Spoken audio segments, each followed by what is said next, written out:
자, 첫 번째 1번 문제부터 보겠습니다. 1번 문제는 이 가족 치료에 해당되는 부분이 나왔어요. 가족 상담, 가족 치료에 해당되는 부분인데 가족 치료자들이 가족의 기능을 변화시키기 위해서 사용하는 치료법 3가지를 쓰고 설명하시오라고 되어 있습니다. 대개 이제 우리가 가족의 기능이라는 단어에서 힌트를 좀 얻으셔야 되는데 가족의 기능적 구조를 보았던 학자가 있죠. 가족의 기능적 구조의 변화를 가져왔던 학자는 바로 미누친입니다. 기능적 구조의 여러 부분이 있죠. 경계, 하위체계, 권력, 역할, 규칙 이런 것들이 있는데 자, 이러한 기능적 구조의 변화, 즉 리스트럭처라고 하는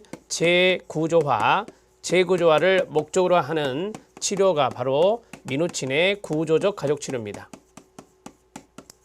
미누친의 구조적 가족 치료가 된다. 자, 여기까지 정리가 됐고, 그러면 이것을 이제 다른 말로 하면 미누친의 구조적 가족 치료의 기법 3가지를 쓰고 설명하시오. 이렇게 이제 바뀌었다라고 볼 수 있습니다. 자, 첫 번째 경계선을 설정하기라고 되어 있습니다. 경계가 기능적 구조 중에 하나죠. 저는 이거 추천합니다. 지금 많은 부분이 있는데 3가지 정도만 제가 추천을 해 드릴 거예요. 경계선 설정하기는 경계 만들기라고도 합니다. 경계 만들기 이렇게 정리할 수 있습니다. 자, 그 다음에 두 번째는 균형 무너뜨리기가 있습니다. 균형 무너뜨리기.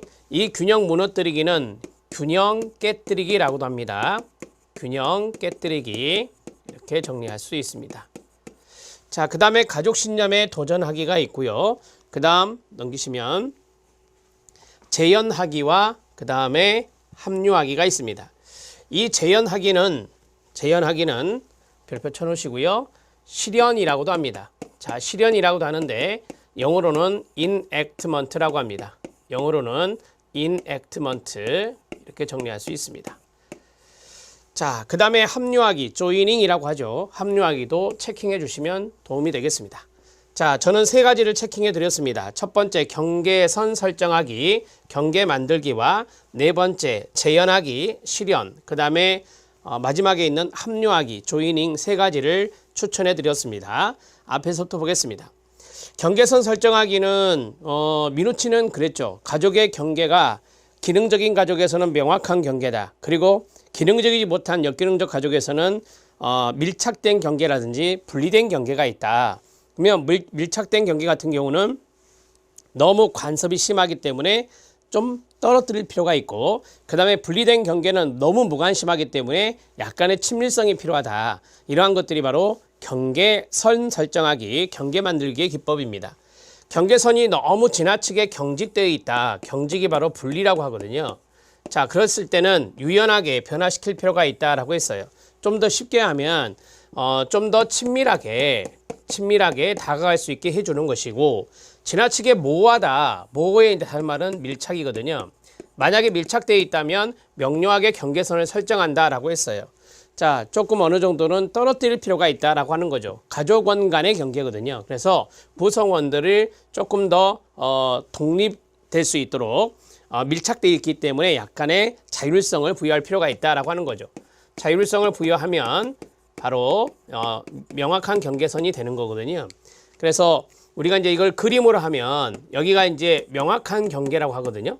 여기가 명확한 경계고 여기가 만약에 밀착이라면 여기가 바로 분리가 되겠죠.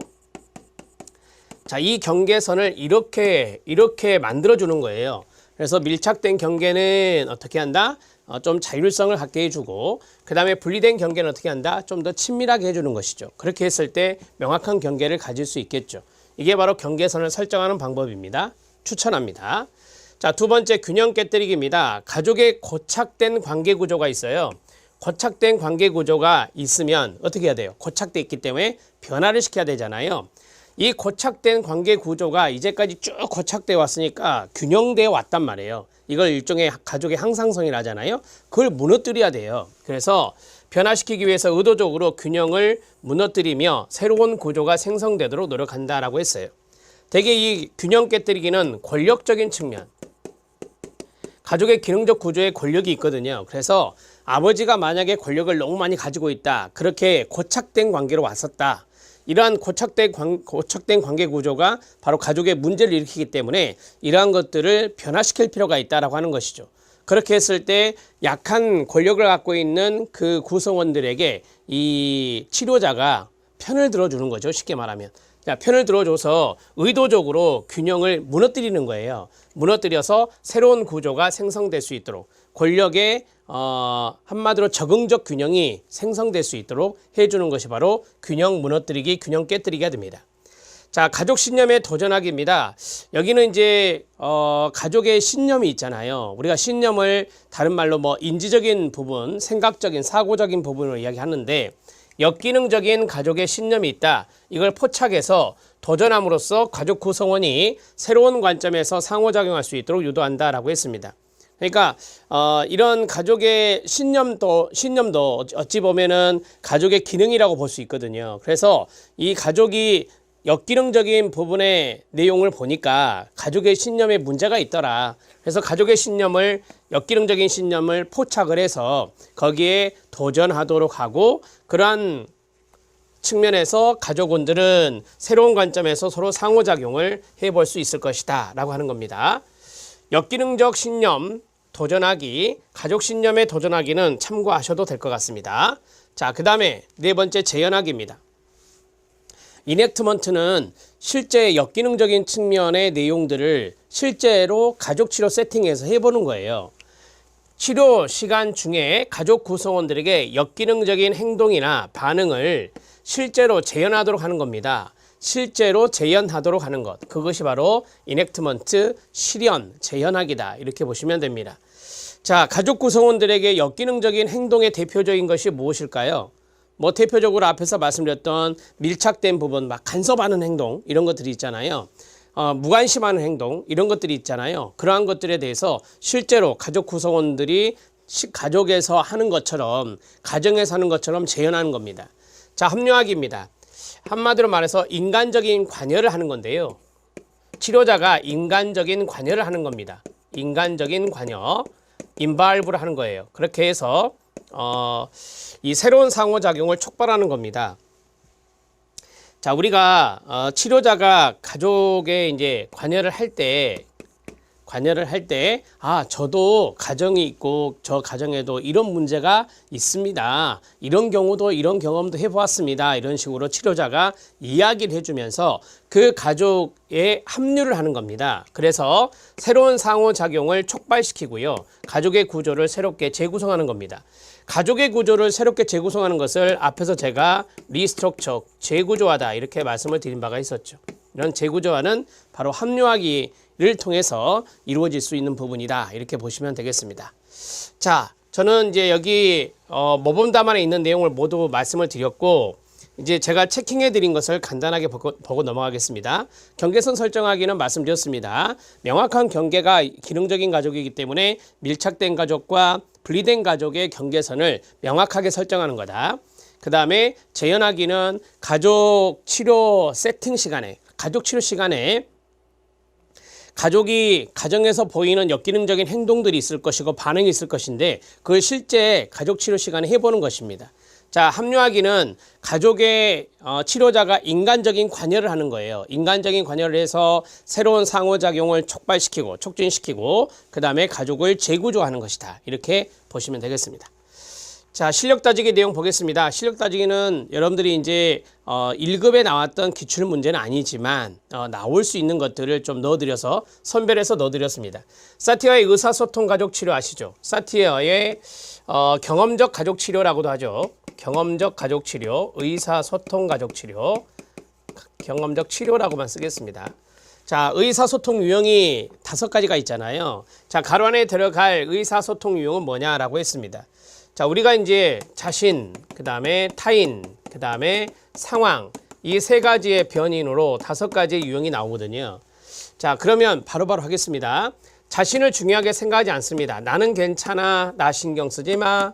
회유형이라고 하죠. 회유형이 이렇게 되고요. 그 다음에 항상 타인을 존중하지 않는, 타인을 무시하는 사람이 있어요. 그게 바로 비난형이라고 하죠. 비난형. 그 다음에 비인간적이다. 자신과 타인은 고려하지 않고 오로지 객관적인 상황만 고려하는 사람이 있어요. 초이성령 계산령이라 이렇게 말하죠. 자, 그 다음에 모두 다 고려하지 않는 사람이 있어요. 이거는 이제 산만령, 혼란령이라고 하죠. 산만령, 혼란령. 그 다음에 모두 다 고려하는 사람이 있어요. 그게 무엇입니까? 일치형이다. 이렇게 말할 수 있겠죠. 자, 이 내용들을 숙지하고 있으면 이거는 금방 풀 수 있습니다. 첫 번째 무엇일까요? 상호작용하는 상황에서 다른 사람은 존중하지만 자신의 가치나 진정한 감정은 무시한다. 자신을 무시하네요. 회유형이 되겠습니다. 자, 그 다음에 다른 사람들은 무시를 해요. 타인을 무시한다 이 말이죠. 오로지 자신만을 생각한다. 이것이 바로 비난형이다. 이렇게 말할 수 있고요. 자, 비인간적인 객관성. 비인간적이란 말, 객관성이란 말, 논리성이란 말.